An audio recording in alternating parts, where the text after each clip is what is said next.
Assalamualaikum warahmatullahi wabarakatuh. Tentu sudah tidak asing lagi dengan Bogor, satu kota di Jawa Barat yang dijuluki dengan kota hujan, memiliki beragam hal menarik, seperti tempat dan bangunan bersejarah, tujuan wisata yang indah, dan spot-spot kuliner yang keren. Namun kali ini, yang akan kita ulas adalah dua berita yang menjadi pusat perhatian publik karena diliput oleh berbagai macam media. Dan hal tersebut saya istilahkan sebagai pesan dari Bogor. Pesan pertama adalah tentang kejujuran yang diperlihatkan oleh dua orang petugas KRL yang bernama Bu Jenih, yang bertugas di bagian kebersihan, dan Egy Sandi yang bertugas di bagian pengawalan KRL Stasiun Bogor. Betapa tidak, mereka yang sehari-harinya kekurangan menemukan uang senilai 500 juta rupiah, jumlah yang tidak sedikit. Namun karena kejujuran mereka, segera mereka serahkan kepada petugas yang menangani bagian kehilangan dan penemuan barang di KRL dan stasiun. Ada sebagian orang yang nyinyir. Tentu saja mereka kembalikan, karena CCTV ada di mana-mana. Namun orang yang mengatakan hal tersebut lupa. Di ATM ada CCTV, di minimarket ada CCTV, dan di mana-mana ada CCTV. Tetap saja, orang yang niatnya tidak baik berani untuk melakukan kejahatan. Intinya adalah bahwa kita tidak berhak untuk mengambil yang bukan merupakan hak kita. Seperti teladan yang dicontohkan oleh Bu Jenih dan Egy Sandi tadi. Apresiasi yang mereka terima luar biasa. Mereka yang semula karyawan tidak tetap, kemudian diangkat menjadi karyawan tetap. Dan kompensasi yang mereka terima nilainya jauh lebih besar dari nilai uang yang mereka temukan.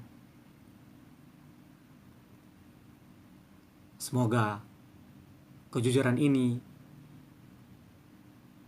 menjadi contoh bagi kita, terutama pejabat-pejabat publik yang memegang amanah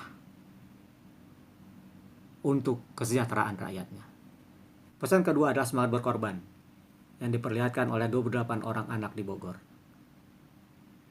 Dikoordinir oleh satu orang anak yang bernama Iki atau Abu Bakar, berusia 14 tahun, mengkoordinir 27 orang temannya untuk menyisihkan uang jajan sehari-hari, kemudian ditabung selama 10-11 bulan, dan kemudian dibelikan 4 ekor sapi untuk menjadi hewan kurban di Idul Adha tahun ini.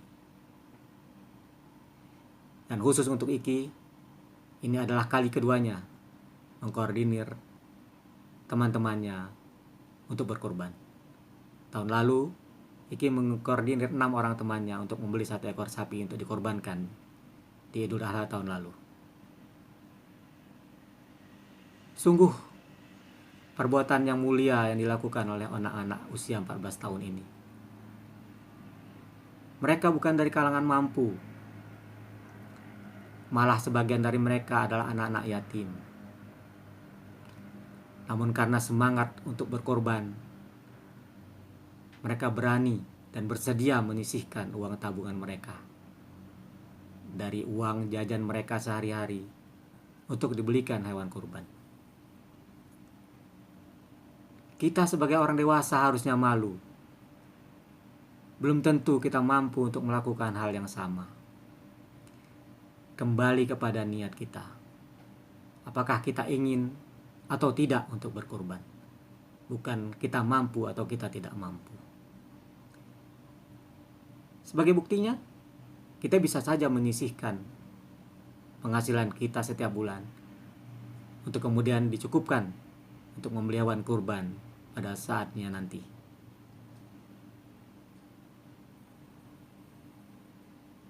Semoga kita juga dapat melakukan hal yang sama. Apabila tidak mampu untuk tahun ini, setidaknya tahun depan kita mampu untuk berkurban, membeli seekor sapi atau lebih, dan membagikannya kepada yang membutuhkan.